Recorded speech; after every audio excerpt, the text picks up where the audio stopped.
the economic necessity. So I start to draw machine. And after a certain time, I start to build the machine I was drawing, and it was working. So slowly, I've started to build a machine for theater, for puppetry, and from electronic puppet, I start to work with robotics. So we are in the embassy today, so I took two acronyms, very famous acronym in Czech culture, and the other one from American culture, from Lost in Space from the 60s. So Lost in Space was, there was a robot called G.U.N.T.E.R, General Utility for Non-Environmental Robot. So it's very strange because this acronym really resumes what we try to do today with robots and where we arrived, mostly. So this robot was designed by the Japanese designer, which was called Konishita. Konishita designed also another robot that maybe you know, it was the Lost in Space and the well, it will come back. It's about a planet. It's the music is from John Cage. It was years before. So it's the figure of the robot of the American mythology anyway. So I'm coming from electronic puppetry. At least yesterday, this weekend in my hotel, I was doing that. I was building an exemplar of this electronic puppet to bring as a present for the collection of the R.U.R Museum, because in the puppet world, I'm known as a guy that have bring new technologies in puppetry. So most of my puppets are today in a collection around the world, in Moscow, in Switzerland, in the United States, at the Ballard Institute for the Arts, where I teach also in CalArts, at the Kotzen Center of Puppetry. So I'm a puppet figure today, but in 2007, the Japanese picked me and tell me that you're not doing puppetry, you're doing robotics. No, it's like Mr. Jourdain in the French Molière play, that doing prose without not knowing that he's doing prose. So I didn't know that I was a roboticist. So since 2007, I'm working mostly in robotics. So here is my invention. I've invented, I don't believe in propriety and in patents, so there's around 12 robots around the world built on this system. I invent a superficie of projection, which is mostly a patch plastic like you've got in your bottle of water, and I mold it. Here it's my daughter in 12 exemplars for a play of Kurt Weill and Bertolt Brecht, which is called Der Jahrgasse. And it's a chorus of 12 children in a room singing together. So this is the projection is from inside, so you can move the puppet, the robot, and you can pass in front, because most of the art installation, you have a projection from outside, and you can, if the spectator interferes with the projection, you lose the presence effect. So it's very rudimentary. It's a mix of mechanical, pneumatic system, optic, and electronic. It depends. It can be analogic or digital. But it was my work, my task on Monday, and now it's in Cerudi. So here is the first electronic puppet done in CalArts, which is a university founded by Roy Disney in the 60s, where all the figures of the underground culture, American culture, have work and teach. And so in 1999, I've been invited to do the first play with this device which pneumatic system. At least it was like, let's say, a radiophonic play in space. So there was some remote control speaker on stage saying the text of the play, and the figure in the middle is the author of the play, which is a very vanguard French writer at this time. It's called Valère Novarina. And it was his first play in English and the last one. And on the back you have the puppeteer. And so there was a lot of wires on stage controlling the respiration, controlling the movement of the face. And so I have reduced you see, when you're doing a string puppet, you have a string. So I've exchanged string with wires. And the control, everybody here remember what was a CD-ROM? So it was, but you don't remember CD-ROM? Yes. And so it was, the programmer was very simple on CD-ROM. And I have the movement of the face, so the movement of the eyes and the movement of the mouth, 8 movement of the eyes, and 2 movement of the mouth, open and close. And I can pause my movement any place I want, and I can do a reset. So like that, I have an infinity of movement. So if you see, it's a completely mechanical control, but depending on the situation, the expression, you have the possibility to create expression. For example, if I'm looking to a direction, it's just a mechanical movement, okay? But if there's something happening on stage, creating a situation, and I put my eyes up, it starts to be an expression that, oh, it's boring, or I'm not interested. So the spectator, the interest of working with an audience in robotics, you've got the point of view of the spectators. So it's what I bring to robotics, the drama situation.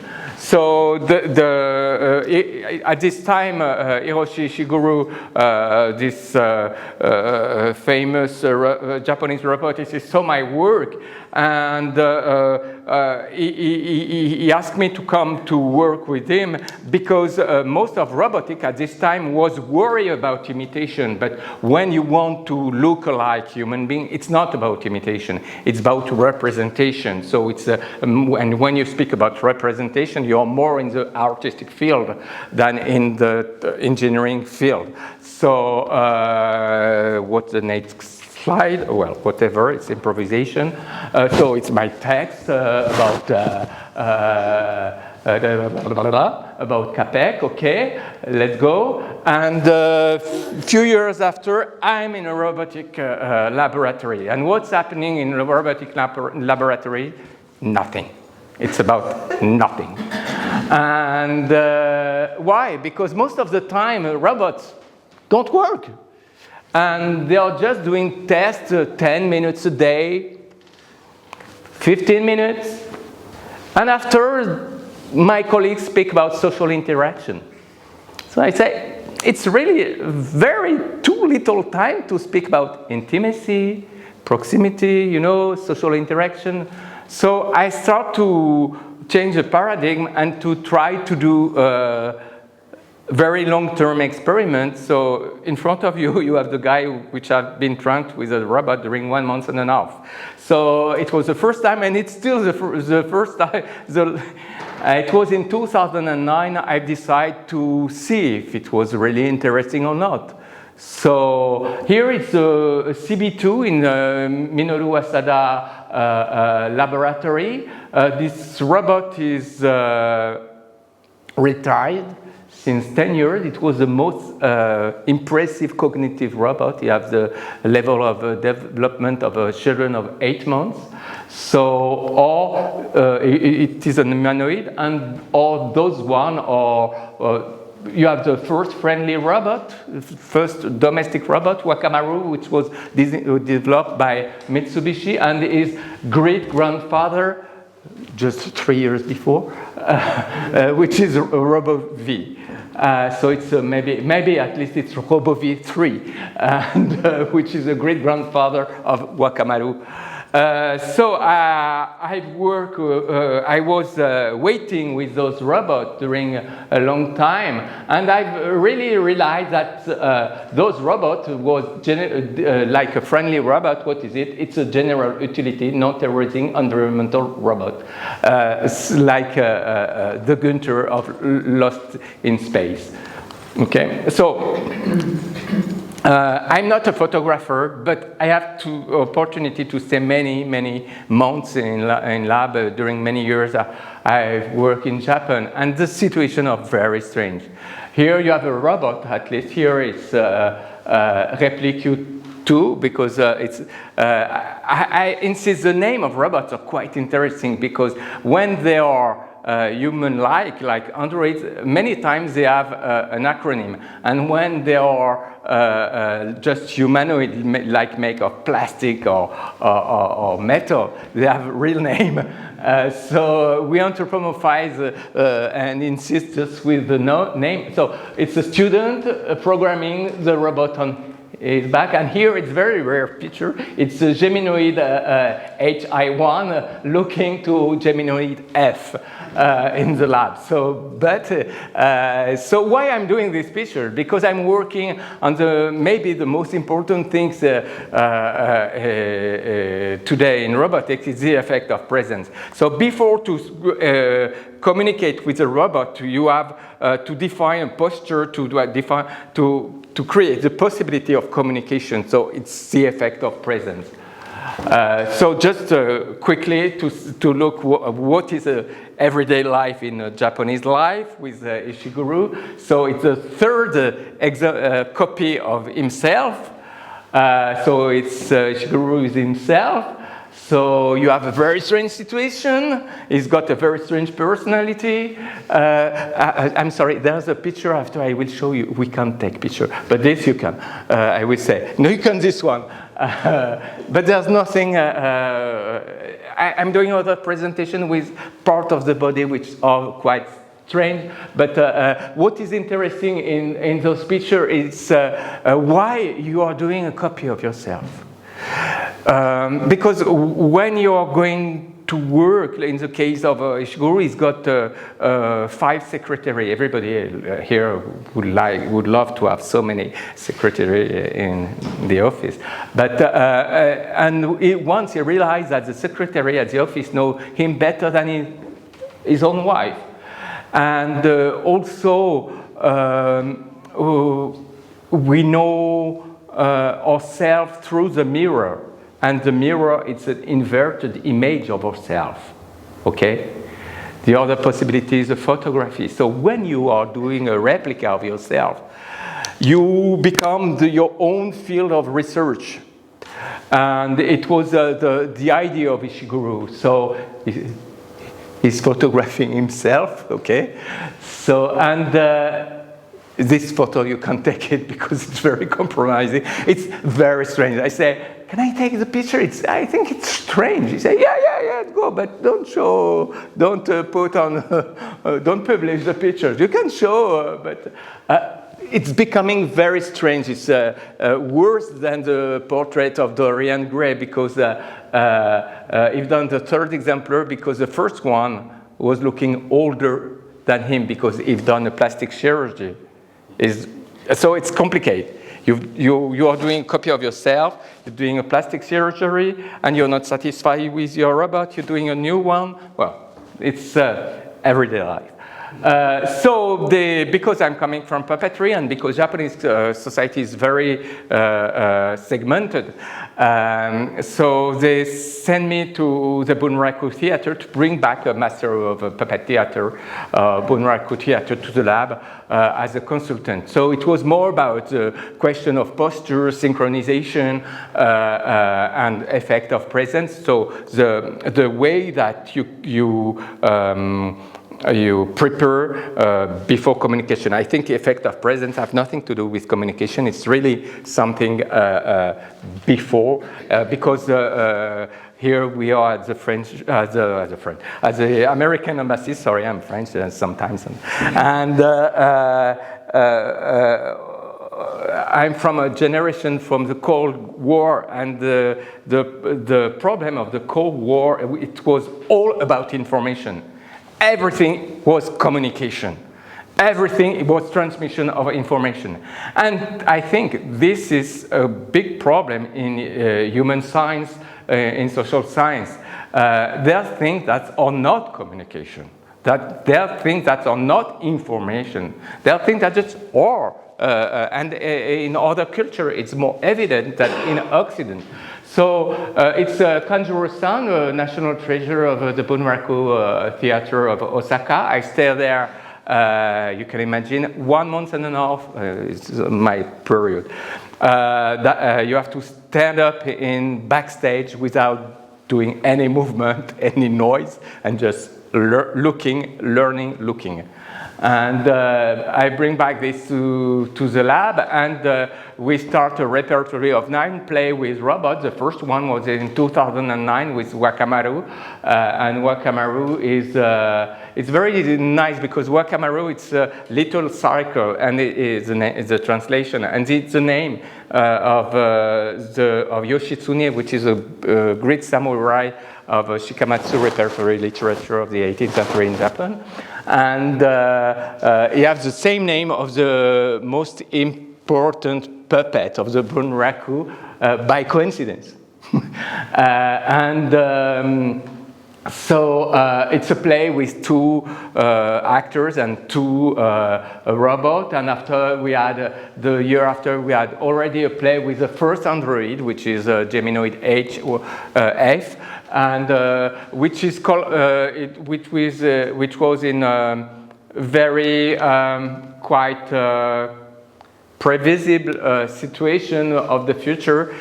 She's giving, it's just a company of a young actress, a young girl that she's dying. She has a mortal disease, and it's just a conversation between a human being and a robot. And it gave some kind of credibility, and it was kind of very pertinent play.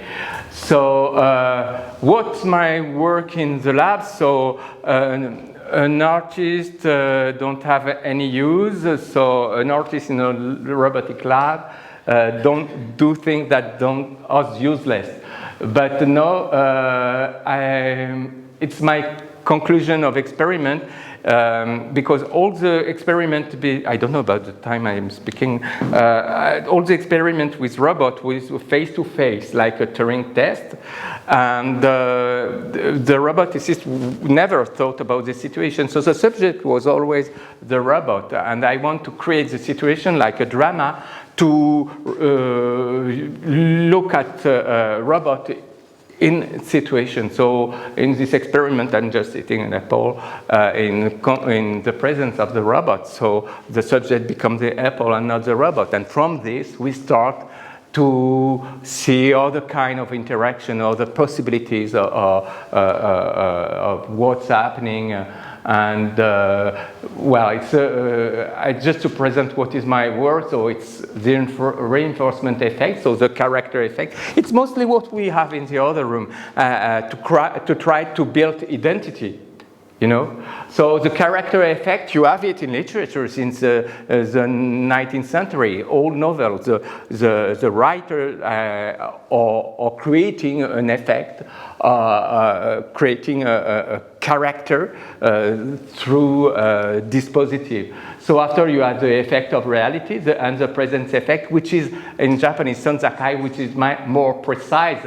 And if you see the 3 kanji that compose the word sanzakai, it's about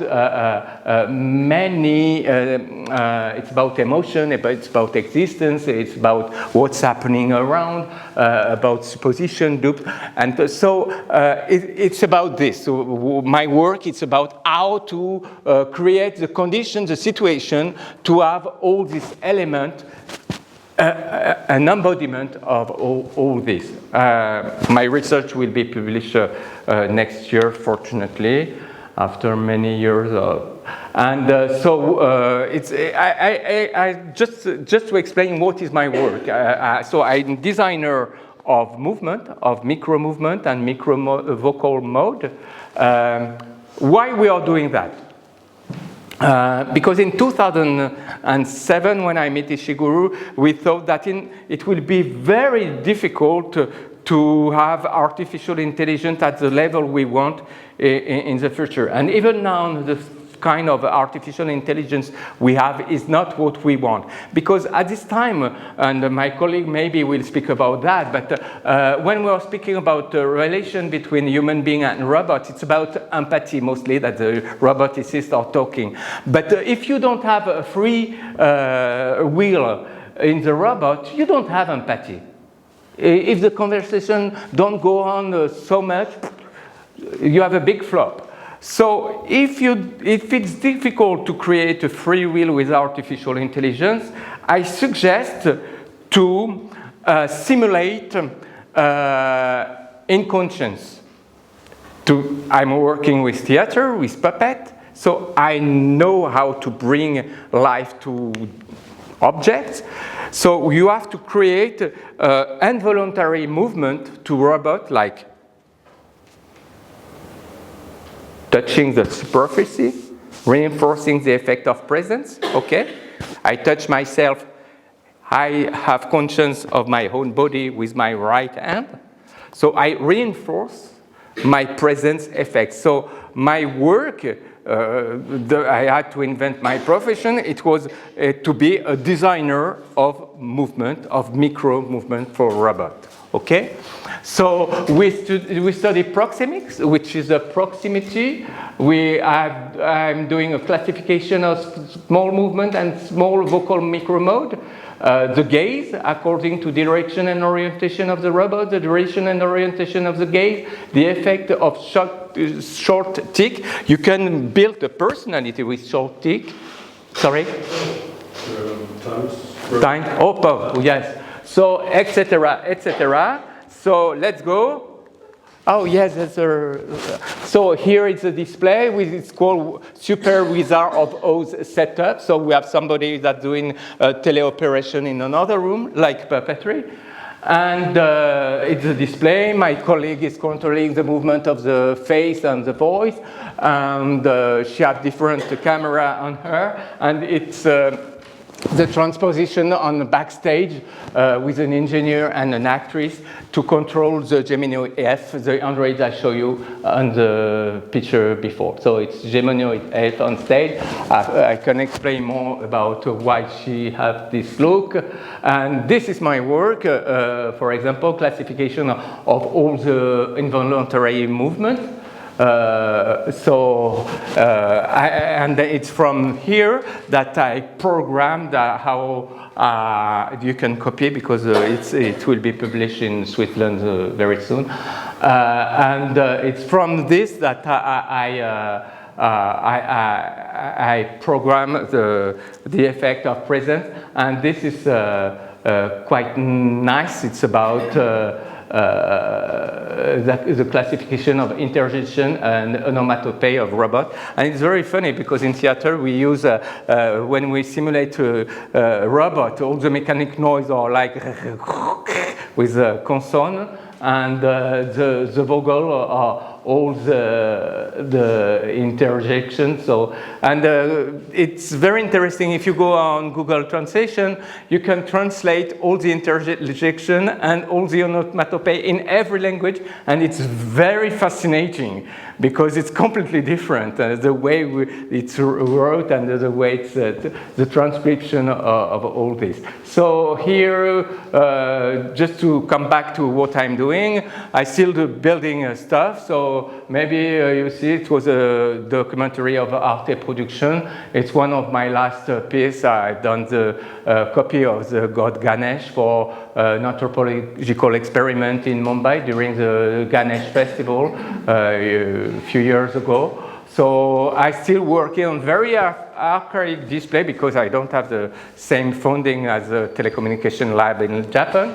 But even with our very rudimentary technology, it's possible to do very interesting experiment. So thank you, everybody. Thank you to the embassy, and thank you, Christian, for the invitation. And that's it. Next. If you have some question, maybe after informally we can talk about it. Okay.